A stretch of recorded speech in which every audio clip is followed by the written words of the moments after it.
What's up, everybody? It's AJ with etrailer.com. Today we're going to be checking out this RV bumper hitch. Now it's going to work on RV bumpers or camper bumpers like we have here. It's going to be a good way to attach a hitch. That way you can carry more accessories on the back and save some space on the inside. Let's check it out. It's going to be a bumper mounted hitch. So it goes around the bumper on your camper or RV. 2 bolts, really easy to install. You get those tight, and then it adds it right here underneath. So it's still out of the way, doesn't take up a lot of space, and it doesn't take a lot of time to install it. The nice thing is you got the 2" by 2" receiver here. That way you can put other accessories on the back of your camper. Maybe you wanted to put a bike rack back here and a bike. You didn't have room on the inside to store the bike. It takes up a lot of space. You can put it back here as long as it's RV rated. The hitch is rated for a gross vehicle weight rating of 3,500 pounds. It's going to have a tongue weight rating of 350 pounds. Now keep in mind that is limited by your bumper. Whatever its max is, you don't want to exceed that or the accessory you put in here. Now we talked about how easy it is to get installed. You just need a couple of tools. I got a 17mm socket and wrench, and that's all I needed to put it on there. Check out how I did it. We're going to install a hitch on our bumper. Now it's going to be a 4" by 4" bumper, so we don't have to use any of the spacers for it.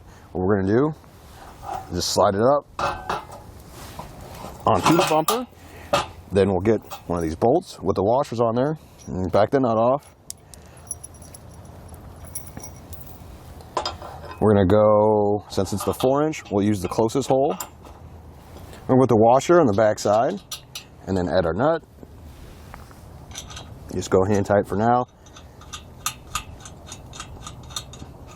Now you don't have to hold it, and do the same thing with the other bolt.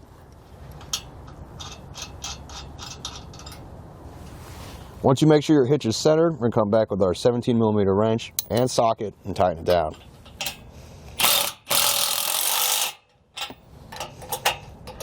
Make sure you get it evenly on both sides.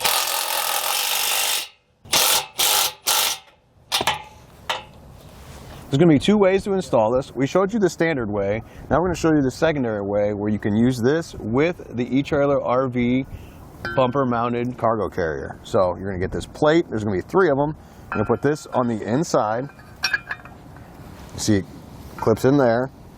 Then we'll slide this back up into place. We're going to use the top holes. Put a washer on our bolt. Slide to the other side. Same on this. Then on the back sides of those, we're going to put the washer and nut. Get those hand tight, and then come back with the tools and tighten them down.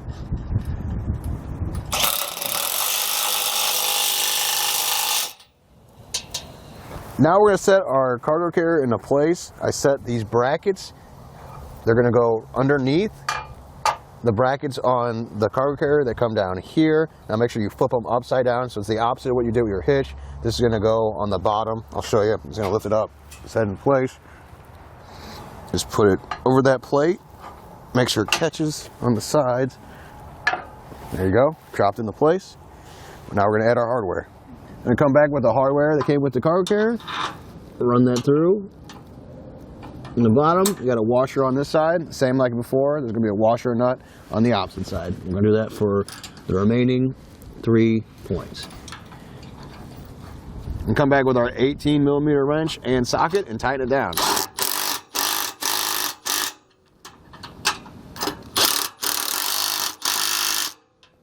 I want to take a closer look at the spacers to show you what they're doing. They're going to be pushing up on this bracket on the cargo carrier, which is going to allow it to clear the hitch over here. You see with the addition of the hitch and these bolts, it's set up on top of the bumper. So now it clears it with that spacer and even the one down here. Helps push it out, and that way you can use both of these at the same time.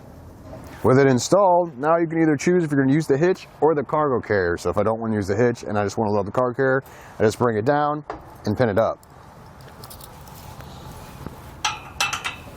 This is what it looks like when you have a bike rack installed on the hitch with the cargo carrier in place as well. Works just like your normal hitch. We got the bike rack in there with the bike, no issues at all. And if I didn't want to use this, I could just take the bike rack and the bike off and bring the cargo carrier back down. Overall, I do like this bumper mounted hitch.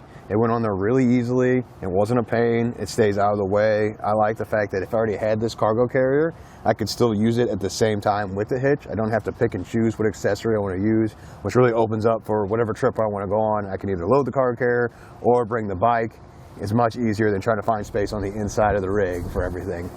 Well, I think that does it. Thanks for hanging out and hope this helped.